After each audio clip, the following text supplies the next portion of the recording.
Bismillahirrahmanirrahim. Salam sejahtera. Semoga kita semua diberi kesehatan yang cukup.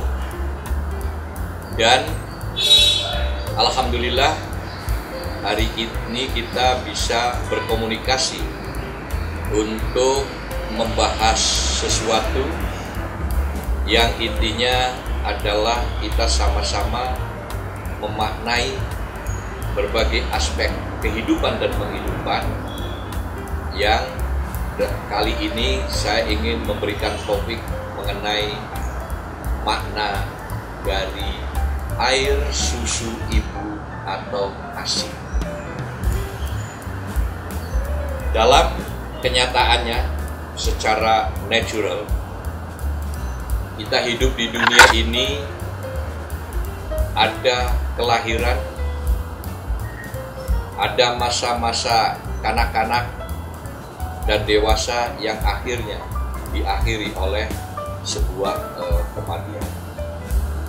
Nah, dalam pertumbuhan dari kelahiran menjadi anak-anak sampai dewasa, ada satu faktor yang sangat penting tentang keberadaannya ASI alias air susu ibu.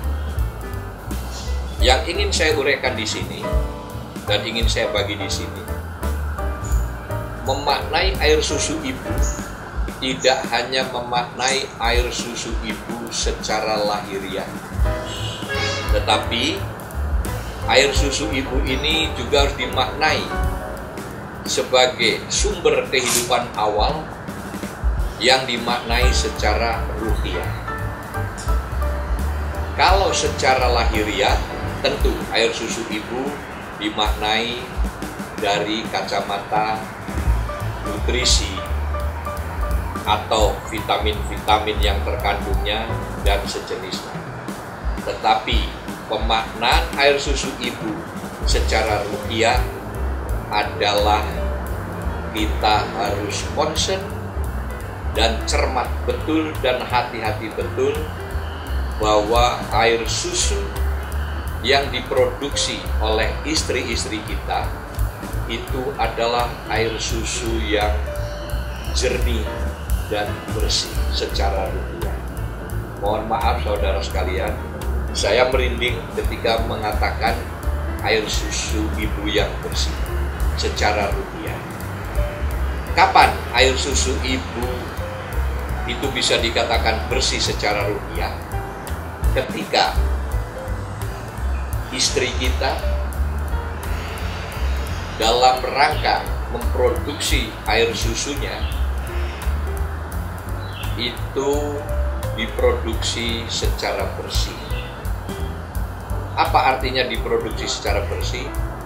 Bahwa yang dikonsumsi oleh istri kita adalah makanan, buah-buahan, dan vitamin yang berasal dari rezeki yang halal. Saya ulangi bahwa air susu ibu dari istri kita adalah air susu ibu yang diproduksi oleh rezeki yang halal. Jadi tolong saudara-saudaraku yang saya cintai, kepada yang sudah memiliki istri menjelang punya keturunan, hati-hati dalam rangka mencari rezeki. Jauhkan diri kita dari rezeki-rezeki yang makruh, apalagi haram. Karena kita harus punya kekhawatiran bahwa kalau kita memperoleh rezeki dengan cara yang tidak baik, maka dikhawatirkan air susu ibu yang diproduksi oleh istri-istri kita bukan air susu yang membawa berkah. Kita memiliki berbagai contoh, berbagai orang-orang atau anak-anak muda yang mungkin dulu orang tuanya tidak cermat dan memperhatikan mengenai kualitas air susu yang diproduksi oleh istri.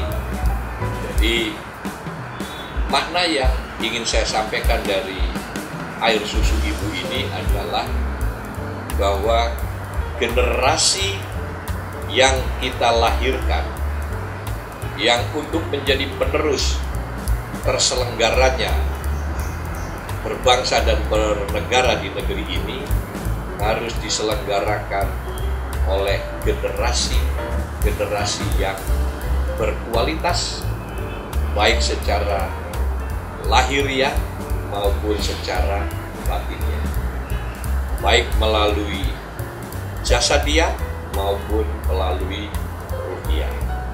Jadi saya menyampaikan air susu ibu ini sesuatu yang sangat penting, karena saya juga mendapatkan nasihat dari kedua orang tua saya bahwa hati-hati dalam rangka mencari rezeki. Jauhkan rezeki-rezeki yang bersifat makruh, apalagi haram.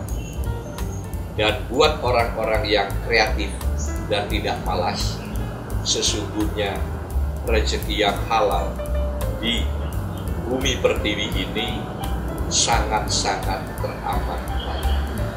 Dan biasanya orang-orang yang mencari rezeki dengan cara-cara yang tidak terpuji itu adalah orang-orang yang serakah, orang-orang yang menginginkan dengan jalan pintas, pengen cepat kaya, dan sejenisnya. Tetapi kita sebagai orang-orang yang mau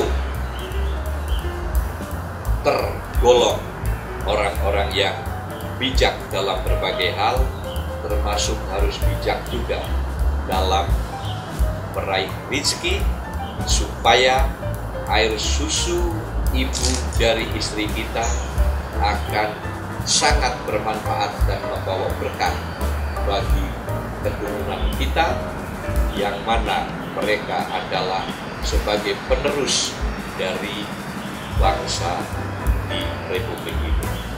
Mudah-mudahan pemaknaan air susu ibu yang tidak hanya dimaknai secara lahiriah, tetapi juga dimaknai secara ruhiyah, ini bisa bermanfaat bagi kita semua. Kita harus merasa kasihan dan mempunyai rasa welas asih yang tinggi terhadap anak-anak kita.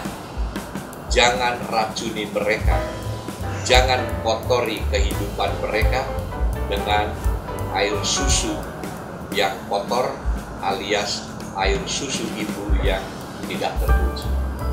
Mudah-mudahan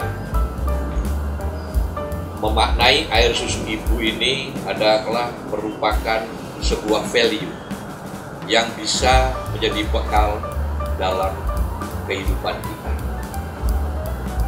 Dan dengan memaknai air susu ibu secara baik dan benar, mudah-mudahan kita tergolong menjadi manusia yang mendapat ridho dari Allah Subhanahu wa Ta'ala. Terima kasih.